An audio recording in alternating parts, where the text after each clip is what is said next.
এটাও ফুলে গেছে, দেখেন কত সুন্দর। আর এই পিঠাগুলো কী করে বানালাম আপনাদের সাথে শেয়ার করব।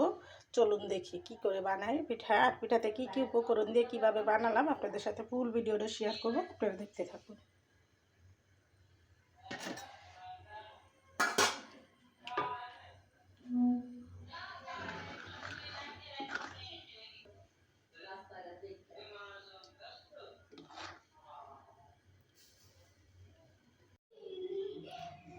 দুধ চিতই পিঠা বানাইতে কী কী লাগে, শুধু চাল দেবো। আর এখানে আমি নিয়েছি 1 কেজি দুধ। এটা আমি জাল দিয়েছি, আমি আর একটু জাল দিয়ে আর একটু ঘন করব। আমি এটাতে 1 ফোঁটা পানি দিব না, শুকনো শুকনো থাকবে, শুধু দুধ দিয়েই ভিজাবো। আর এটার সাথে একটু তেজপাতার গুঁড়া দিয়ে দিব, আর এটা আরও একটু জল দিব। আর চালটা আমি ফাঁকে ব্লেন্ডার করে নিই, আর আপনাদের সাথে শেয়ার করতেছি, আপনারা দেখতে থাকুন। আমি এটার সাথে স্বাদ মতো লবণটাও দিয়ে দিব ব্লেন্ডার করে। আমি আর বেশি করে ইয়ে করবো না, আপনাদের সাথে শেয়ার করতেছি। আর ছোটা মোটা কিছুই দেওয়া লাগবে না, হালকা একটু গরম পানি দিব। চালটা ব্লেন্ড করা হয়ে গেছে, দেখেন এটা অনেক ঘন হয়ে গেছে। আমরা একটু পানি দিতে হবে, আমি হালকা একটু কুসুম গরম পানি দিয়ে দিব। হালকা কুসুম পানিটা আমি এটার মধ্যে দিয়ে একটু গুলিয়ে দিয়ে দিব। গুলাটা একটু দেখে একটু একটু পানি দিবেন, একসাথে বেশি পানি দিবেন না, তাহলে পাতলা হয়ে যাবে। আবার বেশি ঘন হইলেও ভালো হবে না। সবসময় একটু হালকা হালকা করে পানি দিবেন, অল্প অল্প করে, আর বেশি করে এরকম নাড়াচাড়া করবেন। এরকম করে নাড়া দিলে দেখেন কত সুন্দর হয়েছে। এরকম করে বানিয়ে নেবেন। পিঠা তাওয়া দেওয়ার আগে তাওয়াটা আগে ভালো করে গরম করে নিতে হইব। আমি চুলাটা বসে দিচ্ছি, আমি 1টা ফোঁটা লবণ দিয়ে দিব তাওয়াটাতে। লবণটা যখন ঝুরঝুর হয়ে কালো হয়ে যাবে তখন আমি এটা ফেলে দিব। দেখেন একদম ঝুরঝুর হয়ে গেছে, আমি অন্য ঘরে ফেলে দিব। এখন 1 এক করে পিঠাগুলো দিয়ে দিব। এরকম হবে, বেশি পাতলা করবেন না, বেশি ঘনও করবেন না।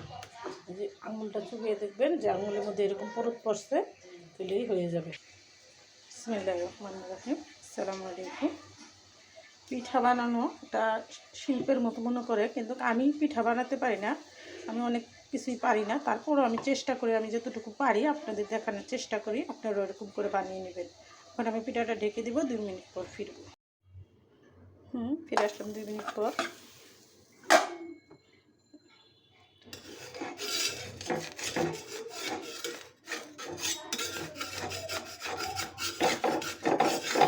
দেখেন প্রথম পিঠায় মশলা দিলে কত সুন্দর হয়েছে। এখানে জাপের মধ্যে রেখে দেবো ঠান্ডা হওয়ার জন্য।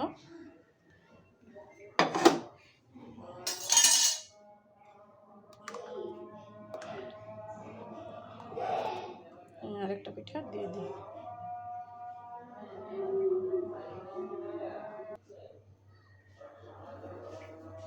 আর এরকম করে আমি সবগুলো পিঠা বানিয়ে নিব।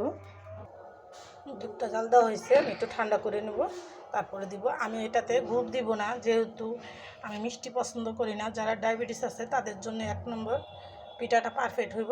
কোনো গুড় ছাড়া, গুড় দিয়ে যারা না খায় তাদের জন্য, তারা এরকম করে দেখেন দুধটা কি সুন্দর সর পড়ছে। এটা দেশি গায়ের দুধ, আর ওটা দিয়ে আমি ভিজাবো। এটারই বলে দুধ চিতই।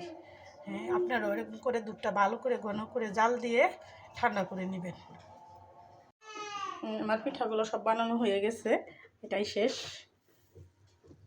আমি এখন পিঠাগুলো ভিজিয়ে নিব। পিঠাগুলো যেমন দেখতে ফুলকো ফুলকো হয়েছে এবং ঝাঁঝরা ঝাঁঝরা হয়েছে, দেখেন এই যে প্রতিটা পিঠা এরকম হয়েছে। আমি সবগুলো পিঠা ভাঙবো না, আমি পিঠাগুলো ভিজাবো। এরকম করে আপনারাও বানিয়ে খাবেন ঘরোয়াভাবে। কীভাবে বানালাম, আমি পিঠাগুলো একটু ঠান্ডা হইতে দিছি, আর দুধটাও ঠান্ডা করে নিলাম। এই যে এটাকেই বলে দুধ চিতই পিঠা হয়ে গেছে আমার। দেখেন পিঠাগুলো একটু পুড়ে নেই, মচমচেও হয়েছে। আবার আপনারা চাইলে একটু সাদা সাদা করে ভেজে নিতে পারেন। আমি এরকম করে ভেজে নিলাম। পোলাপানের ইচ্ছা পূরণ করা সবাই চায়, আমিও আমার ছেলে মেয়ের আমি ভালো জিনিস খাওয়ানোর চেষ্টা করি। আপনারাও আপনাদের ছেলে মেয়েদের ভালো জিনিসটা খাওয়ানোর চেষ্টা করবেন। দেখেন কত সুন্দর হয়েছে। এটাকে বলে দুধ চিতই।